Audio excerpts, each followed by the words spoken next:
I'm doing my video project on polycystic ovary syndrome or PCOS. So, PCOS affects up to 13% of reproductive aged women worldwide. And despite its prevalence, it still remains underdiagnosed and often misunderstood. So, the aim of my video is to break down the complex hormonal and metabolic roots of PCOS and also go through the diagnostic challenges and how it can be currently managed. So, what is it? It's a hormonal disorder marked by high androgen levels, disrupted menstrual cycles, and sometimes polycystic appearing ovaries, as you can see in the image on the left. As for symptoms, they're varying. Some include acne, irregular periods, weight gain, excessive hair growth, and so the variation makes diagnosis tricky. Often these signs will appear either during puberty or when facing fertility struggles. So this figure compares the normal menstrual cycle to the PCOS cycle. In a regular cycle, follicles in the ovary mature over the first 2 weeks, leading to a sharp surge in luteinizing hormone, or LH, around day 14, and this LH surge is what triggers ovulation, the release of a mature egg. In contrast, in the PCOS cycle, on the bottom, the follicles start developing, but they don't mature properly. As a result, there is no LH surge and ovulation does not occur. Both LH and follicle stimulating hormones stay relatively flat without the normal mid-cycle peak. And so this disruption is a hallmark of PCOS and a major cause of irregular periods and infertility.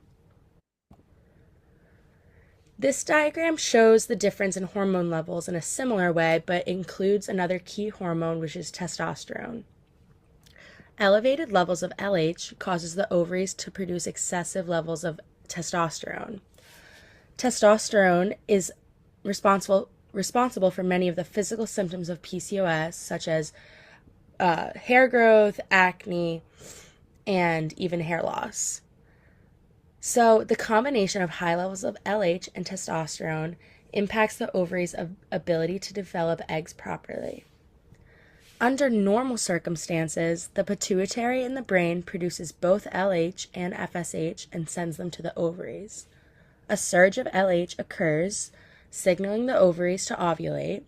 However, as levels of LH are already elevated in individuals with PCOS, the LH surge does not occur and so without the surge, there's no ovulation, and so this explains the irregular periods or fertility issues.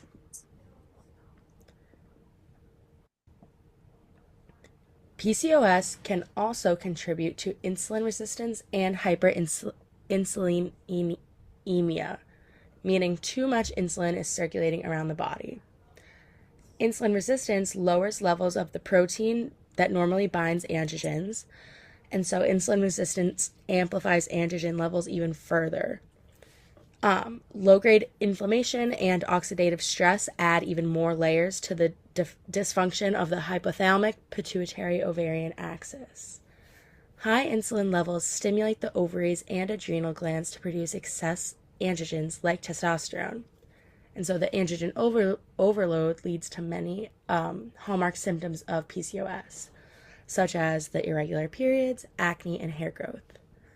And on top of that, the hormonal imbalance throws off signals from the brain, both the hypothalamus and the pituitary, which raises levels of GnRH, ACTH, and LH.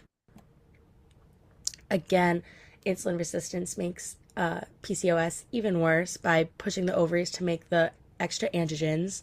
And I just want to note that if left unmanaged, it raises a risk for type 2 diabetes.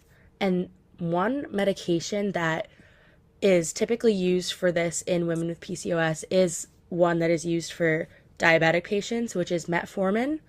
And it helps by improving insulin sensitivity, lowering insulin levels, and indirectly reducing androgen levels.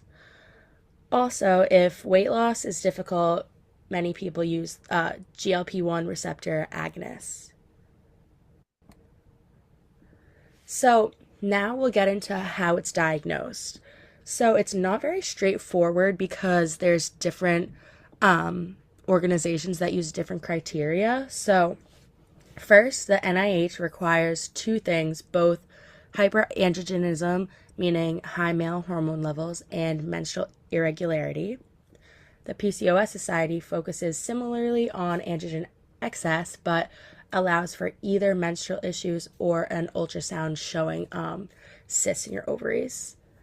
Thirdly, the most common one used today is the Rotterdam criteria, which requires any two out of the three, which is hyperandrogenism, menstrual irregularity, or polycystic ovaries seen on ultrasound.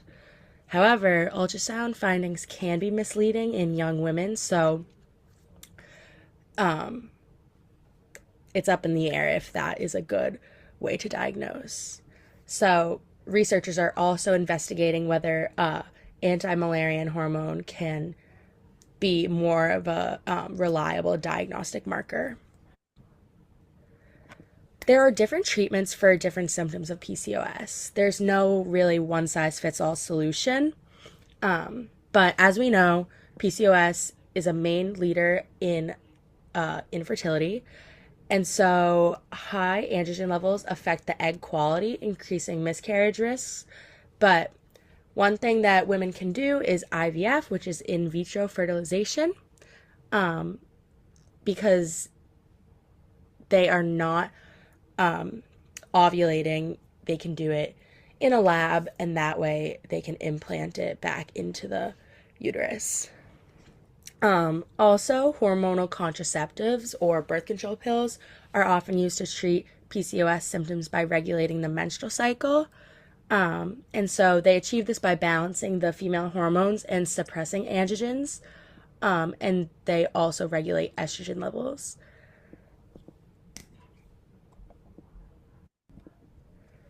So to treat the insulin resistance, there's myo-inositol, which is similar to insulin in its action. It actually helps in the uptake of glucose in the cells through intracellular insulin uptake pathways, which increases insulin sensitivity and decreases insulin resistance, which is the cornerstone in the development of various metabolic dysfunctions in PCOS.